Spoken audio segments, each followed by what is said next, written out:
My name is Linda Hunter, and we are here this afternoon at the Delray Beach Public Library with not one, not two, but three generations of library patrons. And I want to introduce Lynette Crocker and her daughter Lauren, who used to come to my programs, and her son, Lauren's son, Jackson, who is currently coming to my programs. Lynette, I'll start with you and ask you,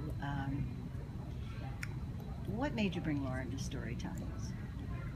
I grew up with a love of reading. I grew up in the library, and then I had a friend who told me that there was this amazing children's librarian that I had to meet. And so I decided to bring her. And we had the most fun. I won't go into all of that other than to tell you that it was the most amazing time being here in Story Hour. And so I came out of a love of reading for myself and wanting to instill that into my child, and having a referral that said this was the place to be in. Boy, it sure was. It still is. Thank you.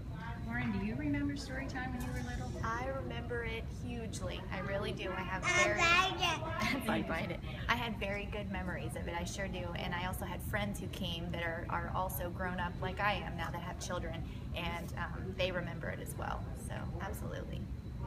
Why did you decide to bring Jackson? Oh my goodness, just because I love to read so much. I just still to this day, I mean 32 years later, and I absolutely still love reading and singing songs, and I want that for him. I feel that there's such a lack of that now in our society, where we just have our faces and our noses and tablets and phones and whatnot, and I just didn't want that for him. I want him to love the arts like I do.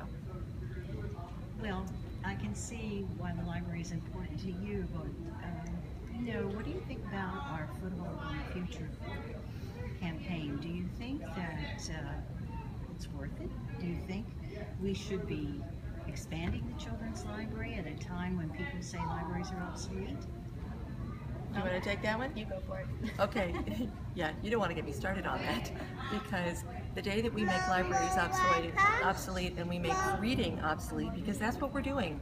When we take away all of that and we put everything into a techie age, and we take that away from our children, is the day we've lost. I don't want to think what we've lost. I never want to think that his children won't have the same thing that my children had, and to not expand on that is criminal. Like I said, don't get me started, because it's too important, and that campaign matters, and it makes a difference, and it will make a difference now and in the long term. It's just, I'll do anything I can to help get that word out there. Come here, baby. Sure.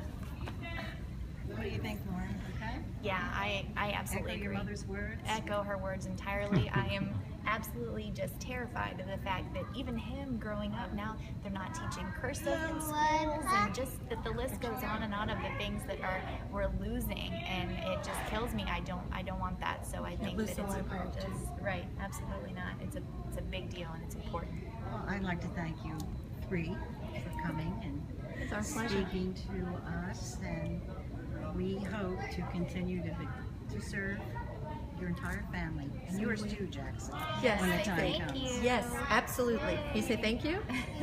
Thank you. Thank you. Thank you, one and all. Thank you.